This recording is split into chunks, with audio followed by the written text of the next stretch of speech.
Usinagem é, basicamente, a arte de esculpir metal, um processo essencial para quase tudo que a gente usa na indústria. Só que, por trás de cada peça que é moldada com perfeição, existe um inimigo invisível que pode botar tudo a perder: o calor. E hoje, a gente vai entender direitinho de onde ele vem e por que é tão, mas tão importante controlar esse cara.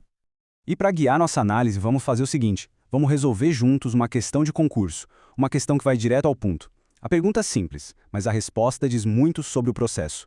Basicamente qual dessas afirmações sobre calor e temperatura na usinagem está certa? Vamos desvendar isso agora. Mas calma lá. Antes de a gente sair analisando as alternativas, vamos dar um passo para trás e garantir que todo mundo está na mesma página. O básico do básico. Afinal, o que é usinagem? Pensa assim, a usinagem é como o trabalho de um escultor. A gente pega um bloco bruto de material e, ao invés de adicionar alguma coisa, a gente vai tirando, removendo tudo aquilo que não faz parte da peça final. E essas lascas de material que são arrancadas, bom, na engenharia a gente chama isso de cavaco. E como que a gente remove esse material? Usando ferramentas de corte que são absurdamente resistentes. E é aqui que mora o grande X da questão. Para conseguir uma precisão que é quase microscópica, a gente precisa aplicar uma força e uma velocidade brutais. E essa combinação, inevitavelmente, gera um efeito colateral: calor. E não é pouco calor não, hein? É muito calor.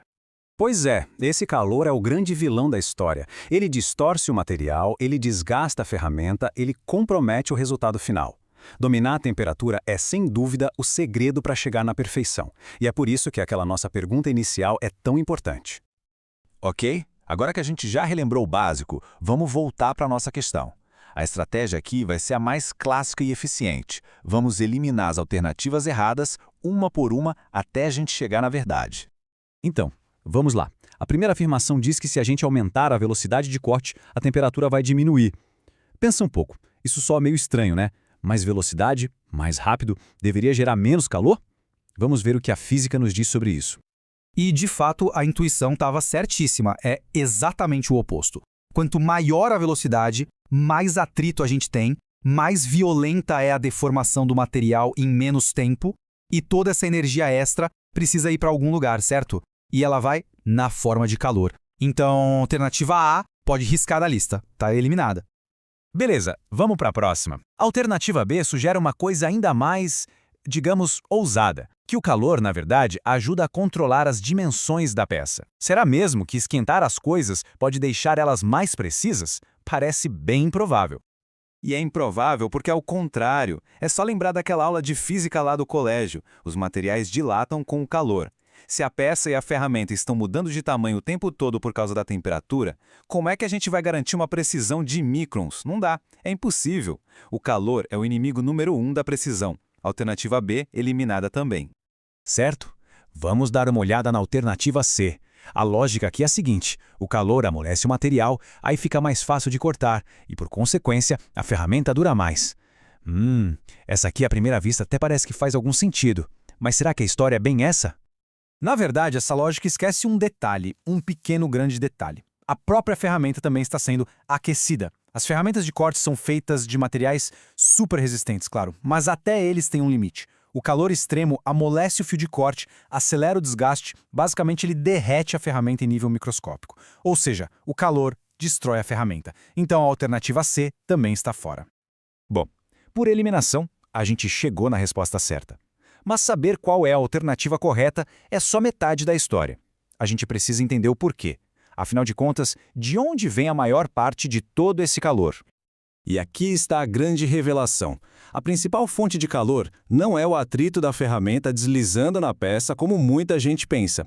É algo muito mais fundamental. É a energia pura e simplesmente gasta para deformar e literalmente rasgar o material para transformar ele em cavaco. É a mais pura conversão de energia mecânica em calor. Esse processo é fascinante. Pensa só, a energia mecânica que vem lá do motor da máquina se concentra todinha na ponta da ferramenta. Essa energia força o material a se deformar de um jeito extremo, a se rasgar. E pela primeira lei da termodinâmica, a gente sabe que energia não some, ela se transforma. E a maior parte dela vira o quê? Calor. Um calor que fica super concentrado justamente ali, no cavaco que está sendo formado. Entender a física por trás do processo é o primeiro passo. Mas na prática, no dia a dia de uma fábrica, por que isso é tão importante? Qual é o impacto real desse calor todo?